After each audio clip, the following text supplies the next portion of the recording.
జగిత్యాల జిల్లాలో రెండవ విడత ఎన్నికలకు ప్రారంభమైన నామినేషన్ల ప్రక్రియ.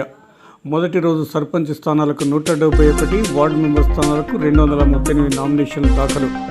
జగిత్యాల జిల్లాలో రెండవ విడత 7 మండలాల్లో 144 గ్రామ పంచాయతీ ఎన్నికలకు 1276 వార్డు స్థానాలకు, మొదటి రోజు సర్పంచ్ స్థానాలకు 171, వార్డు మెంబర్ స్థానాలకు 238 నామినేషన్లు వచ్చినట్లు జిల్లా కలెక్టర్ మరియు జిల్లా ఎన్నికల అధికారి బి సత్యప్రసాద్ ఆదివారం రాత్రి 8:30 గంటల ప్రాంతంలో ఒక ప్రకటనలో తెలిపారు.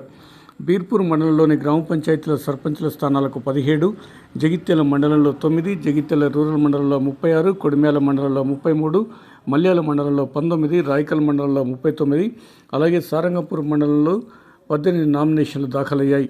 ఇక బీర్పూర్ మండలంలోని గ్రామ పంచాయతీ వార్డు మెంబర్ స్థానాలకు 30, జగిత్యాల మండలంలో 11, జగిత్యాల రూరల్ మండలంలో 34, కొడిమ్యాల మండలంలో 41, మల్యాల మండలంలో 48, రాయకల్ మండలంలో 45, అలాగే సారంగాపూర్ మండలంలోని గ్రామ పంచాయతీ వార్డు మెంబర్ స్థానాలకు 29 నామినేషన్లు దాఖలయ్యాయి. జగిత్యాల జిల్లాలో గ్రామ పంచాయతీ ఎన్నికల సందర్భంగా మొదటి విడత నామినేషన్ల పర్వం పూర్తి కాగా రెండవ విడత నామినేషన్ల ప్రక్రియ ఆదివారంతో మొదలైంది. ఈ సందర్భంలో జిల్లా కలెక్టర్ సత్యప్రసాద్ ఆధ్వర్యంలో ఎన్నికల అధికార యంత్రాంగానికి ఇప్పటికే 2 మార్లు శిక్షణ కార్యక్రమాలు పూర్తి గావించారు. ఈ సందర్భంగా రెండవ విడత నామినేషన్ల ప్రక్రియలో మొదటి రోజు అట్టహాసంగా నామినేషన్ల ప్రక్రియ మొదలైంది. గత కొద్ది సంవత్సరాలుగా గ్రామ పంచాయతీ ఎన్నికలు లేకపోవడంతో గ్రామాల్లో పాలన కుంటుపడిపోయి అస్తవ్యస్తంగా తయారైందన్న పరిస్థితుల్లో రాష్ట్ర ప్రభుత్వం తీసుకున్న నిర్ణయం మేరకు గ్రామ పంచాయతీ ఎన్నికల నిర్వహణ కార్యక్రమంకు శ్రీకారం చుట్టారు.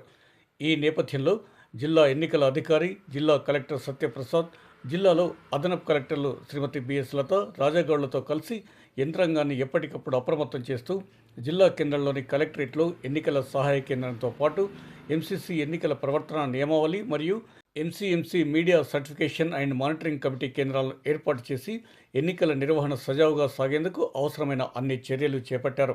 అలాగే ఎలాంటి అవాంఛనీయ ఘటనలు జరగకుండా నామినేషన్ల పర్వం సజావుగా సాగేందుకు జిల్లా ఎస్పీ అశోక్ కుమార్ ఆధ్వర్యంలో పోలీసు యంత్రాంగం అవసరమైన బందోబస్తు చర్యలు చేపట్టింది. జిల్లా వ్యాప్తంగా 5 చెక్పోస్టులను సైతం ఏర్పాటు చేసింది.